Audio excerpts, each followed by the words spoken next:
मजबूरियां ओढ़ के निकलता हूं घर से आजकल वरना शौक तो आज भी है बारिशों में भीगने का। हिंदी सिनेमा में हर तरह की सिचुएशंस पर गाने बने हैं, चाहे वो इमोशनल सिचुएशन हो, हैप्पी सिचुएशन हो, शादी हो, बारात हो, बर्थडे हो, दोस्ती हो, दुश्मनी हो, रिवेंज हो, रोमांस हो। वहीं बहुत से ऐसे रिश्ते हैं जिन पर बहुत से प्रसिद्ध गाने बने हैं, जैसे बाप बेटे पर, तुझे सूरज कहूँ या चंदा, तू मेरा दिल तू मेरी जा, पापा मेरे पापा। इसी प्रकार से माँ बेटे पर, भाई बहन पर, इवन मामाओं और चाचा भतीजे पर भी गाने बने हैं। वहीं प्राकृतिक चीज़ों की बात करें तो चांद से लेकर समंदर और झील से लेकर दरिया तक हर चीज़ पर फिल्मों में गाने बनाए गए हैं। इसके बाद जो एक और बेहद खूबसूरत सिचुएशन पर गाने बने हैं वो है मौसम। जेठ की दोपहरी पर गाने बने हैं तो कभी सरकाई लो तकिया जाड़ा लगे जैसे गाने भी बन पड़े हैं। कभी कभी पतझड़ के लिए तो कभी बारिश पर भी गाने बने हैं। जी हाँ, बारिश एक ऐसी सिचुएशन है जिस पर गम में भी गाने बने हैं, खुशी में गाने बने हैं, रोमांस में भी गाने बने हैं। तुझसे जुदा कर। इसी कड़ी में बारिश के मौसम में एक ऐसा गाना भी बना था जो आज भी न केवल एक एवरग्रीन गाना है, बल्कि जब जब बारिश का मौसम आता है ये गाना खुद ब खुद याद आने लगता है। मेरी बात से आप 100% एग्री करेंगे क्योंकि वो गाना है चलती राहों में भी पी लेने दो। इसी गाने पर आज की चर्चा रहेगी क्योंकि बारिश का मौसम है और बस मौसम है।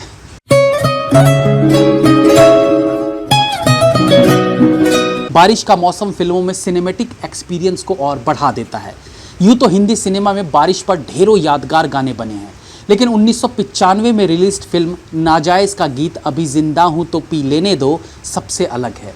आखिर क्या है इस गाने में कि हर कोई इस गाने से खुद को रिलेट कर सकता है। मैं घर से निकल आया, बोतल भी उठा लाया। ना तो ये सैड सॉन्ग है जिसे सुन के आपको अपनी एक्स की याद आने लगे, ना ये रोमांटिक गाना है कि आपको अपनी वाइफ या गर्लफ्रेंड या बॉयफ्रेंड की याद आने लगे। तो फिर ऐसा क्या है इस गाने में? अल्कोहल पीने की बात कहते लिरिक्स वाले इस गाने को वो भी इतना ही पसंद करते हैं जितना जो अल्कोहल नहीं लेते। इस गाने को गाया था कुमार शानू और रूप कुमार राठौर ने। 90 का दशक था तो कुमार शानू तो सिंगिंग में किंग कहलाते ही थे, लेकिन रूप कुमार राठौर ने भी अपनी एक खास जगह बनाई हुई थी। हालांकि उनका बेस्ट संदेशे आते हैं सॉन्ग आने वाले सालों में रिलीज होना था। फिल्म का म्यूजिक दिया था अन्नू मलिक ने। यूँ तो अन्नू मलिक को हम गाने कॉपी करने के लिए ज़्यादा जानते हैं, लेकिन एक सच ये भी है कि उनके कंपोज किए कुछ अपने गाने इतने अच्छे हैं कि वो किसी माइलस्टोन से कम नहीं। हमने इससे पहले जिस गाने पर एक वीडियो बनाया था वो भी अन्नू मलिक की कंपोजिशन ही थी। आपने वो वीडियो ना देखा हो तो ऊपर आई बटन पे क्लिक करके उस गाने को आप देख सकते हैं। इस गाने में नसीरुद्दीन शाह, आशीष विद्यार्थी, मकरंद देशपांडे, अजय देवगन और रीमा लागू नजर आते हैं। ये तो थे मुख्य पात्र, लेकिन देखा जाए तो इसमें बहुत पात्र देखने को मिलते हैं और मेरा मानना है कि गाने में इवन जिसने पासिंग सीन भी दिया है उसकी भी एक अलग अहमियत है। इससे पहले कि गाने पर आए, आपको इस गाने की सिचुएशन समझनी ज़रूरी है, इनकेस आपने ये फिल्म ना देखी हो तो। नसीरुद्दीन शाह एक डॉन है जिसका एक परिवार है, बीवी और एक बेटा है, लेकिन इससे अलग जवानी के दिनों में एक गर्लफ्रेंड थी जिससे एक बेटा है जो हमेशा से अलग ही रही और इस बारे में किसी को नहीं पता है। डॉन की ज़िंदगी आसान नहीं थी, हालांकि वो अक्सर गरीबों की मदद करता था, लेकिन घरेलू रिश्तों और कामकाज के कारण वो अपनी ज़िंदगी को कभी अपने हिसाब से जी ही नहीं पाया। फिर एक शाम वो मंदिर में जब गरीबों को कंबल बांट रहा था तो तेज़ बारिश शुरू हो गई। जब वो अपनी गाड़ी की ओर बढ़ता है तो बारिश में सड़क किनारे उसे एक संगीत मंडली दिखाई देती है जो वहाँ पर बैठकर गाना गा रहे थे, और उस गाने की शुरुआती लाइन्स ही उस डॉन को आकर्षित करती है और उसे ऐसा लगता है कि यार आखिर कब तक मैं दूसरों के लिए जीऊँगा, वो एक पल कब होगा जब मैं खुद के लिए जीऊँगा, और गाना शुरू हो जाता है। इस गाने के लिरिक्स में भले मदिरा सेवन की बात कही गई है, लेकिन अगर आप इन लिरिक्स के भावों को समझें, जिसमें कहा गया है कि अभी जिंदा हूँ तो जी लेने दो, भरी बरसात में पी लेने दो, तो आपको ये कोई दारूबाजों वाला गाना फील नहीं होगा। ये जीवन को अपने हिसाब से जीने के लिए प्रेरित करता फील होगा। ये गाना आपको बताता है कि बचपन से लेकर जवानी और बुढ़ापे तक तो हम दूसरों के लिए जिए, कभी परिवार के लिए, कभी दोस्तों के लिए, कभी कामकाज। मुझे टुकड़ों में नहीं जीना है। इसी तरह उम्र बीत गई और फिर उम्र के एक पड़ाव पर आकर लगने लगा कि यार हम अपने लिए तो कभी जिए ही नहीं। इस रफ्तार भरी जिंदगी में कभी सुकून के 2 पल तो बिताए ही नहीं। क्या जीवन केवल संघर्षों के लिए ही है? कतरा कतरा तो नहीं पीना। इसके बाद नसीरुद्दीन शाह यानी वो डॉन उस गायन मंडली के साथ हो लेते हैं और उनके साथ जीवन के उस पल को खुलकर जीने की कोशिश करते हैं।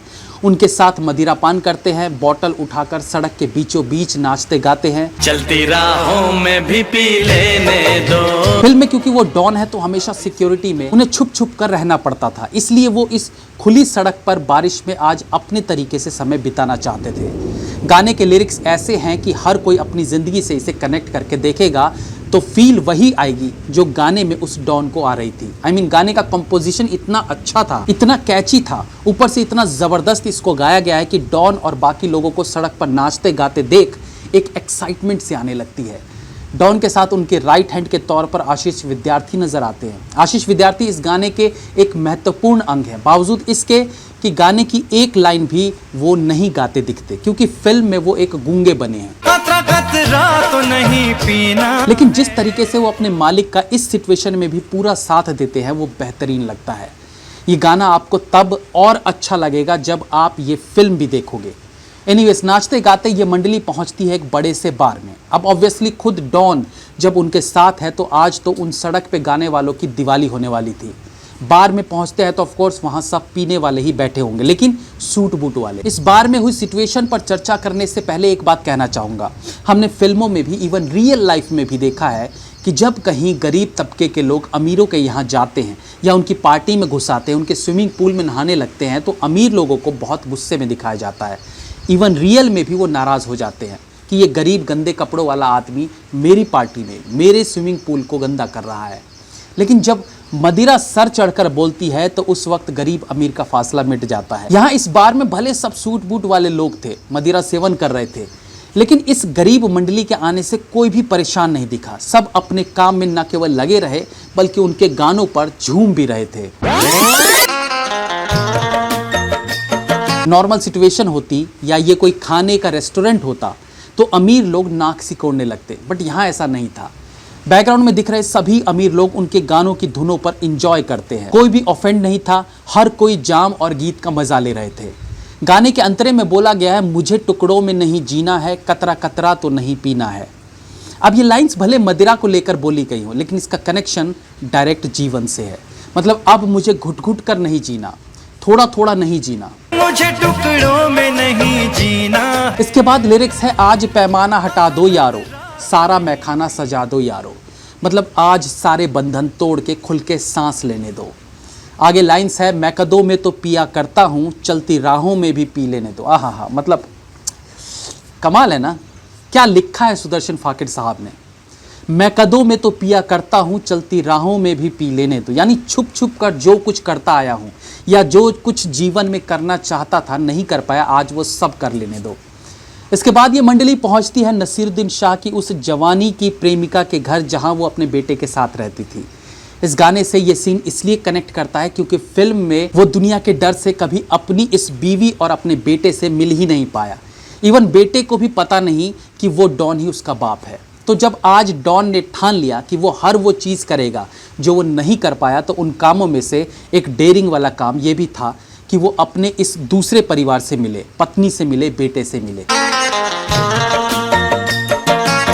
लेकिन चूंकि बेटा पुलिस वाला था तो उससे फेस टू फेस नहीं मिला जा सकता था। खैर, अजय देवगन से छुपते हुए वो डॉन और उनकी मंडली उनके सामने नाचते गाते हैं, और जब अजय देवगन पैसा लुटाते हैं तो पैसे लूटने के बहाने से वो डॉन उसके पैर छू लेता है। ये पैर छूना एक बेहद इमोशनल सीन है। ये पैर छूना डॉन के लिए माफ़ी मांगना था जो वो अपने बेटे से मांगना चाहता था, जिसे वो न कभी अपना नाम दे सका न कभी पाल सका। मुझे ये आग भी पी लेने। इसी गलती के लिए वो उसके पैर छूकर चुपचाप वहाँ से जाने लगता है। दोस्तों, ये गाना केवल बारिश, मदिरापान और नाच गाने से जुड़ा नहीं है। ये गाना एक जीवन के प्रति एक उम्मीद को जगाता है। एक ही गाने में शायद इतने सारे इमोशंस कम ही देखने को मिलते हैं।